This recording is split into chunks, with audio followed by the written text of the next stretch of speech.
주님의 이름으로 성전에 나오신 여러분들과 온라인으로 함께 예배를 드리고 있는 모든 성도님들을 사랑하고 축복합니다. 그동안 많이 힘들었습니다. 처음 겪는 일이라고 많이 놀라기도 했고, 그래도 잘 대처했고, 여러분들은 잘 협조해 주셨습니다. 대단히 감사드립니다.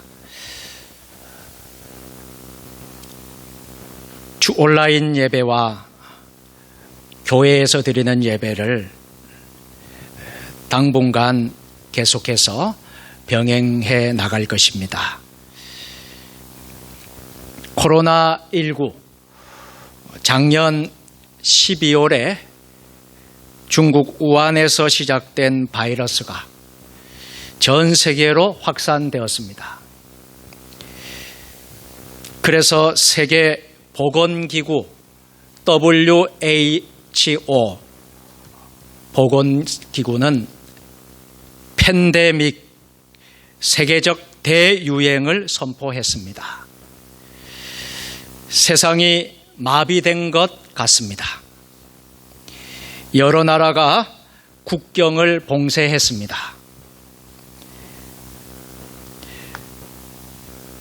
여행은 물론 문화생활도 여가생활도 취미생활도 모두 중단되었습니다. 학교가 수차례 개학을 연기하더니 온라인 개학이라는 것을 하게 되었습니다. 어떤 분이 그런 말씀을 하시더라고요. 살다가 별일을 다 본다고. 경제가 미친 영향도 엄청납니다. 교회도 예외가 아니었습니다. 일부 교회가 교회에서 드리는 예배를 계속 진행하다가 문제의 중심에 서 있기도 했지만 대부분의 교회가 온라인 예배를 드리면서 감염 확산 방지에 모든 교회가 동참을 했습니다. 우리 세종 주님의 교회도 지난 6주간 감염 확산 방지가 되지 않도록 우리 자신도 조심하고 교회 차원에서 조심하고 성도들 모두도 조심한 기간이었습니다. 그래서 온라인 예배를 최초로 지금까지 한 번도 우리 교회에서 해보지 않았던 온라인 예배도 드리면서 또 교회 예배도 함께 병행해 왔던 것입니다.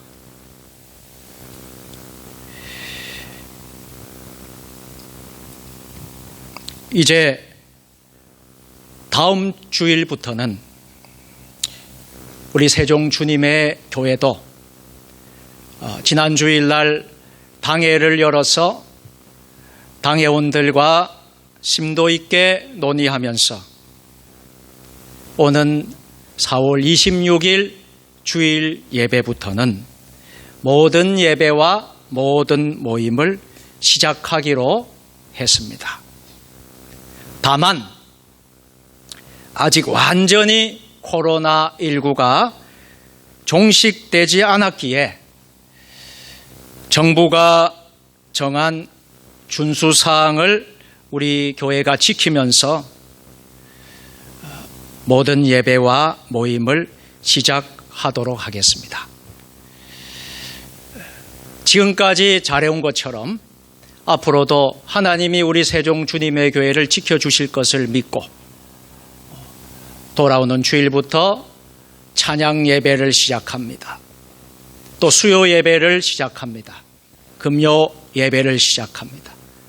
그리고 주중에 여러분 모여서 모이는 모임들도 조심스럽지만은 우리가 시작하기로 하겠습니다.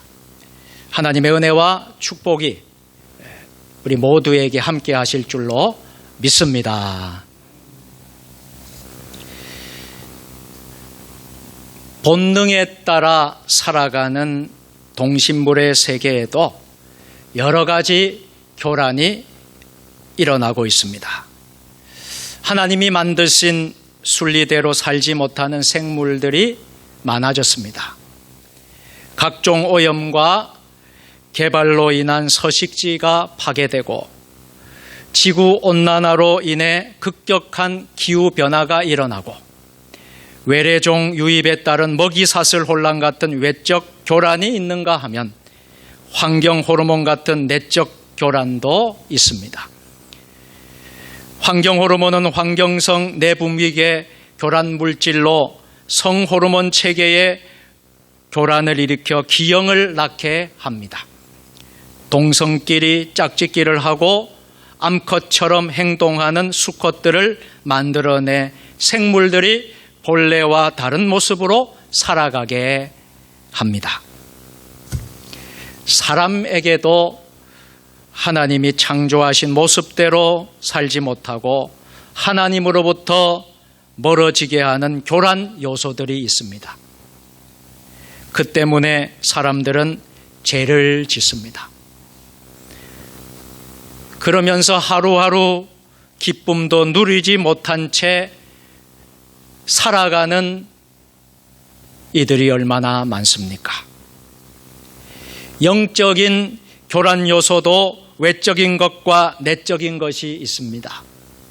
누구에게는 자라온 환경이, 또 누구에게는 물질, 돈이, 또 어떤 누구에게는 욕심이 교란 요소로 작용합니다. 로마서 7장 23절 말씀 다 같이, 내 지체 속에서 한 다른 법이 내 마음의 법과 싸워 내 지체 속에 있는 죄의 법으로 나를 사로잡는 것을 보는도다. 아멘. 이런 영적 교란 요소를 우리는 깨달을 수 있도록 늘 묵상하며 기도해야 될 줄로 믿습니다. 그리고 그것들을 내 속에서 제거해 달라고 하나님께 은혜를 간구해야 할 것입니다. 예수님께서는 진리를 증언하러 세상에 오셨다고 말씀하십니다. 성령님은 진리의 영이십니다. 진리를 알게 되면 죄와 사망으로부터 해방되어 우리는 자유를 얻게 됩니다. 진리에 속한 줄을 알게 해주는 것이 곧 사랑입니다. 요한복음은 예수 그리스도를 가리켜 참 빛으로 표현했습니다.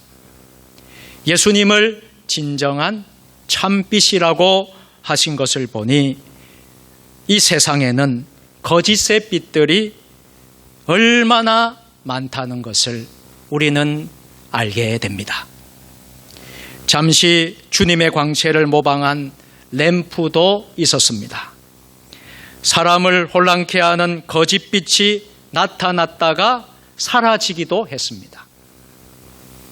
그리스도라는 참빛을 분별하는 일은 정말 중요한 것입니다.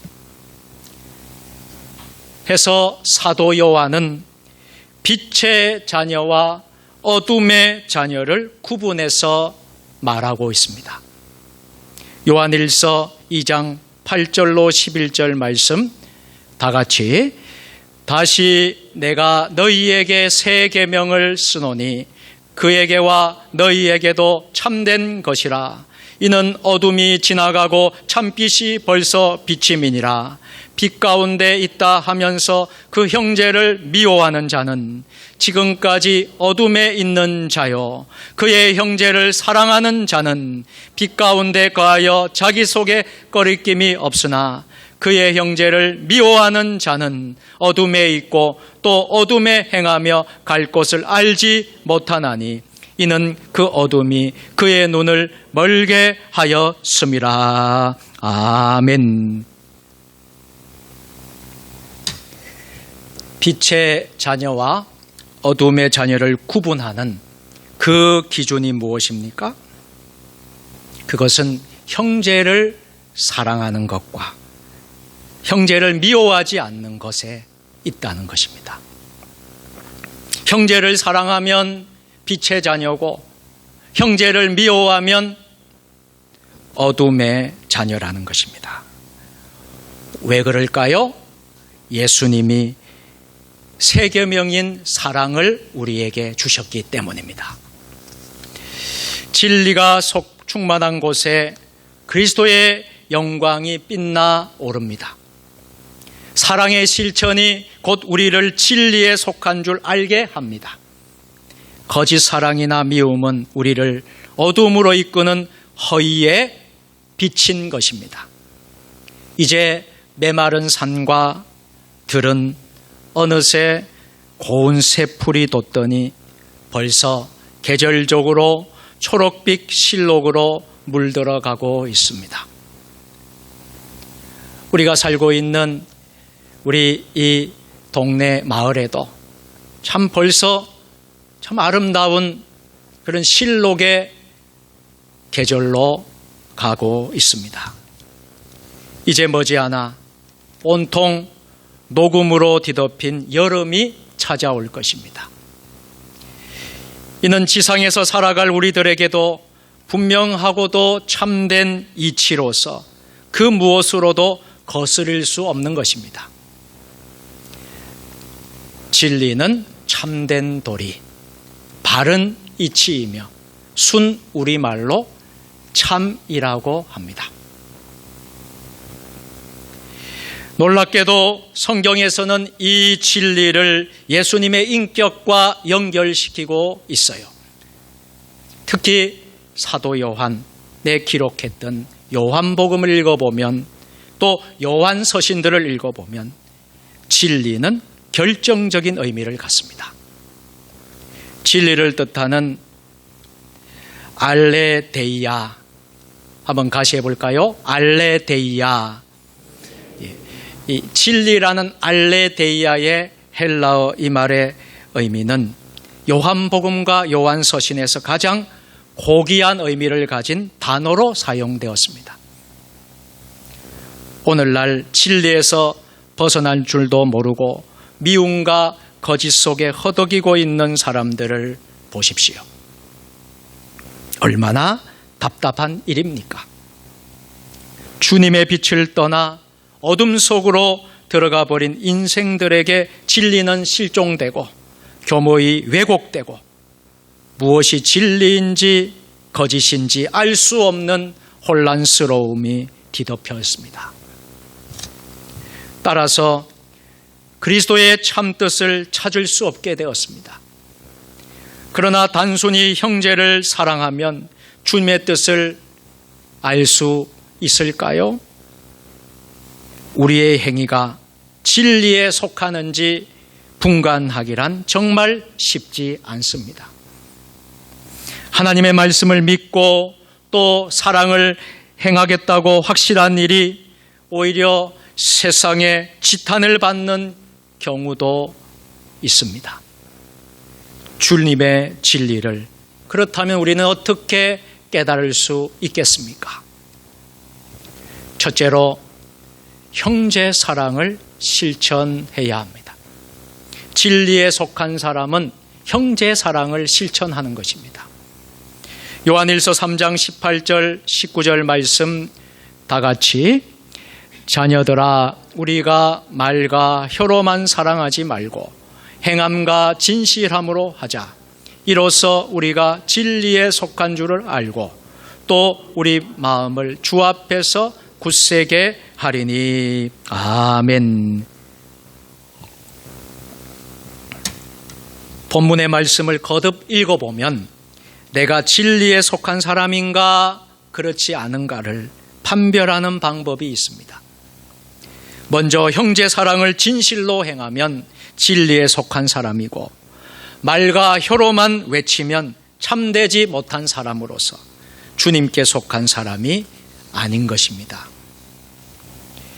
주님께서 우리를 사랑하여 목숨을 버리셨으므로 우리도 그렇게 해야 진리의 사람이 될 수 있다고 하십니다. 내 행동이 진리를 따르는가 아닌가를 판단하고 싶다면 내 행위 속에 사랑이 들어있는가 그렇지 않는가를 점검해야 합니다.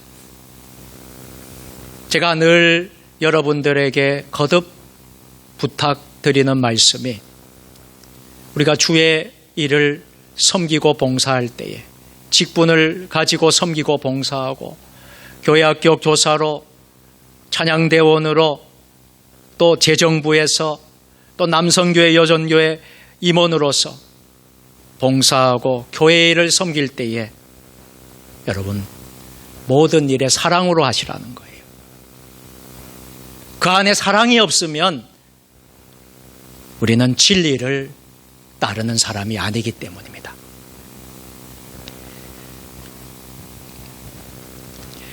제리스 해리슨이라는 호주의 할아버지가 계십니다. 이분은 헌혈을 하고 싶어도 더 이상 하지 못하는 할아버지가 되었습니다. 제리슨 해리슨은 81세가 되는 지난 2019년 정부로부터 고령으로 인해 헌혈을 하는 것이 위험하다는 규정에 따라 마지막 헌혈을 했습니다. 그 횟수는 지금까지 무려 1173번으로 60년이 넘는 기간 동안 이어진 기록이었습니다. 더욱 놀라운 것은 그의 헌혈로 무려 240만 명이 넘는 생명이 위험으로부터 목숨을 지켰다는 사실입니다. 1951년 폐를 자르는 수술 때문에 무려 13리터의 피를 수혈받을 수밖에 없었는데요. 그때 든 생각이 바로 수많은 사람들이 자기를 위해서 피를 모아서 주었으니 자기도 받기만 할 수 없다는 것이었다고 합니다. 그래서 18살 되던 해부터 헌혈을 시작하게 했는데요. 그때 자신의 피에 희귀한 항체가 있다는 사실을 발견하게 되었습니다. 수백 년 동안 해결책을 찾지 못해 무수한 아기들이 희생을 당한 RH병을 해결할 항체가 그의 몸에 있었던 것입니다. 그 병은 RH 혈액형이 산모의 몸에서 다른 유형일 경우 산모의 피가 아기를 공격하는 아주 무서운 병이었습니다. 이 사실을 안 제임스 해리슨은 위험을 무릅쓰고 1000번이 넘는 헌혈을 감행했습니다. 지금도 치료제로 사용되는 안티-RHD 백신은 그의 피에서 나온 것이라고 합니다. 그가 고령으로 마지막 헌혈을 하는 순간 그로 인해 생명을 얻은 많은 아기들과 부모들이 그 자리를 찾아와 감사의 뜻을 표현했습니다. 요한 1서에서 요한은 예수님을 그대로 모방하여 다시 내가 너희에게 새 계명을 쓰노니 요한 1서 2장 8절 상반절에서 말씀을 하고 있습니다. 새 계명은 물론 사랑입니다. 그런데 사람들은 그 진리를 알고 있으면서도 입으로만 말로만 혀로만 형식적으로만 사랑을 할 때가 얼마나 많습니까? 이는 주님 앞에서 참되지 못한 태도인 것입니다. 주님의 말씀을 따라 그대로 행하려 진정으로 노력했으나 이루어지지 않는 경우가 있었습니까? 혹시 형제 사랑의 부족 때문이 아닌지 생각해 보시길 바랍니다. 내 입장과 내 눈높이를 기준으로 삼아 다른 사람들이 거기에 맞지 않는다고 속상하게 생각하며 서운해 하지는 않았습니까? 모두가 내 마음 같기를 바라는 것은 주님의 뜻이 아님을 알아야 합니다. 형제를 사랑하는 마음으로 눈높이를 맞춰 그리로 내려가면 그곳에 바로 진리가 있습니다. 지난 4월 15일 총선이 다 끝났습니다. 총선 끝나고 나서 우려스러운 것은 국론이 분열될까, 진보와 보수와 우파와 좌파와 중도에 있는 모든 사람들이 다 또 갈라질까, 분열이 될까 걱정스러운 마음이 듭니다. 정치가 우리 국민들에게 절망을 주고 있습니다. 삶의 비전을 제시해 줘야 될 정치가 오히려 우리의 마음을 찢어 놓는 것은 정치인들이 국민에 대한 사랑을 겸손하게 실천하지 못한 탓입니다. 선거 때가 되면 거기에 출마한 사람들이 찾아와서 소외받는 이웃, 가난한 서민들을 위해 목숨까지라도 바치겠다고 약속을 쏟아 놓습니다. 우리는 그것이 진실인지 말과 혀로만 하는 말인지 구분할 수 있어야 합니다. 진리와 허위의 갈림길은 형제 사랑의 실천 여부에 있는 것입니다. 두 번째로 세상에 매이지 않는 것입니다. 진리에 속한 사람, 진리로 거룩하게 된 사람들은요, 결코 세상에 매여 있지 않습니다.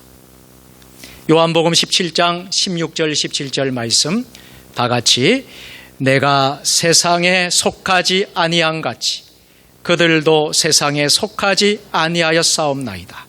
그들을 진리로 거룩하게 하옵소서. 아버지의 말씀은 진리니이다. 아멘. 주님께서 중보기도 속에 하신 말씀입니다. 진리는 거룩하게 하며 세상에 속하지 않는다고 하셨습니다. 여기에서 거룩하다, 이 거룩하다라는 것은 성스럽고 위대하다는 뜻입니다. 원래 성경적인 의미는 헬라어로 하기오스라는 말인데요. 이 거룩하다, 하기오스라는 의미는 무엇일까요? 악에서 벗어나서 세상과 구별되는 일종의 성별을 가리키는 것입니다. 예수님은 우리가 진리로 거룩하게 되기를 원하셨습니다. 교회가 세상 가운데 진리를 선포하는 교회가 되기를 원하십니다. 세상에 속하지 않고 거룩하게 되기란 정말 어려운 일입니다. 세상은 많은 죄악과 오류를 품고서 그것과 적당히 타협할 것을 요구합니다. 그러면서 거룩하게 되려는 사람을 여러 방법으로 적대시하고 있습니다. 당연히 진리는 세상과 같은 편이 될 수 없습니다. 진리는 선하여 악을 적발해내기 때문입니다. 거룩을 추구하려면 거룩을 추구하다는 것을 보면 많은 사람들이 이렇게 빈정거릴 때가 많습니다. 그래? 너 혼자 깨끗하고 잘났니? 너만 깨끗해? 빈정거림을 받을 수 있습니다. 거룩하다는 것은 세상에 매어 있지 않는다라는 뜻과 같습니다. 매어 있지 않는 것이 우리 예수님 안에서 진정한 자유인 것을 믿을 수 있기를 바랍니다. 아멘. 예수님의 이 자유로는 곧 진리에 대한 이해에서부터 출발하는 것입니다. 요한복음 8장 32절 말씀 다 같이 진리를 알지니 진리가 너희를 자유롭게 하리라. 아멘. 이는 죄를 범했던 인간들이 그리스도로 인하여 죄악의 종에서 벗어났다는 의미입니다. 욕심에서 벗어나 보면 얼마나 자유로운지 몰라요. 우리가 어떤 집착에서 욕심과 탐식에서 그것을 내려놓으면요, 벗어나면요, 얼마나 자유롭고 행복한지 몰라요. 스스로 낮은 자리에 들어가 봉사해 보세요. 그 기쁨을 어찌 말로 다 표현할 수 있겠습니까? 마지막 세 번째로 진리에 충만한 사람은 어떤 사람일까요? 성령님을 통해 그리스도의 영광을 바라보는 사람입니다.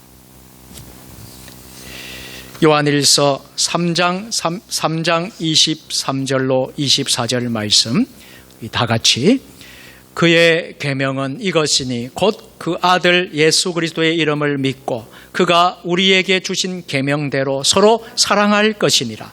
그의 계명을 지키는 자는 주 안에 거하고 주는 그의 안에 거하시나니 우리에게 주신 성령으로 말미암아 그가 우리 안에 거하시는 줄을 우리가 아느니라. 아멘. 또 요한복음 1장 14절 말씀 우리 다 같이 말씀이 육신이 되어 우리 안에 거하심에 우리가 그의 영광을 보니 아버지의 독생자의 영광이요 은혜와 진리가 충만하더라. 아멘. 예수님의 계명은 믿음과 사랑으로 요약됩니다. 이것을 지키면 성령님을 통해 주님이 우리 안에 거하심을 알게 됩니다. 그것은 영광과 진리가 한데 어울려 은혜 충만한 결실을 맺게 하십니다. 이 시대의 우리 그리스도인들의 새로운 목표는 무엇입니까? 내가 얼마나 잘되고 내가 얼마나 높아졌느냐 하는 기준입니까? 아니면 믿음과 사랑으로 진리 안에 얼마나 참되게 살아서 하나님께 영광을 올렸느냐 하는 것입니까? 우리는 후자의 목표를 두고 살아가야 할 것입니다. 오늘 우리는 형제 사랑을 중심으로 주님 앞에서 참되게 살았는가를 점검할 수 있기를 바랍니다. 주님께서 내게 허락하신 날들을 진리 안에 살기를 바란다면 이 점검을 생략해 버려서는 결코 안 될 것입니다. 따라서 우리는 하나님의 자녀들인 형제들을 진정으로 사랑했는가?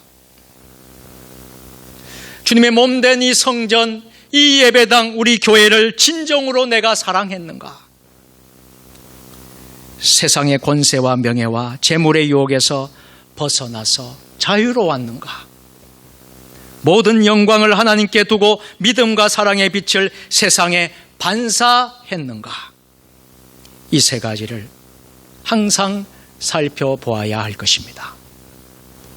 진리에 속한 하나님의 자녀가 갖춰야 될 기본적인 조건들입니다.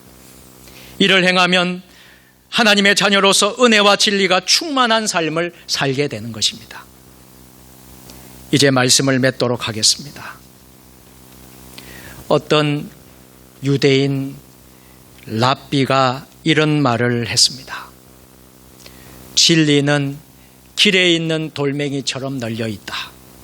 그런데 왜 사람들은 진리를 손에 쥐지 못하느냐? 그것은 허리를 굽히려 하지 않기 때문이다. 허리를 굽혀야 진리의 돌멩이를 잡을 수 있다는 의미입니다. 허리를 굽혀 다른 사람을 높여주고 허리를 굽혀 세상의 공격을 피하고 허리를 굽혀 하나님께 영광을 돌림으로써 진리를 얻을 수 있는 것입니다. 참 뜻있는 말입니다. 내가 겸손히 추구하지 않으면 결코 그 진리를 소유할 수 없습니다.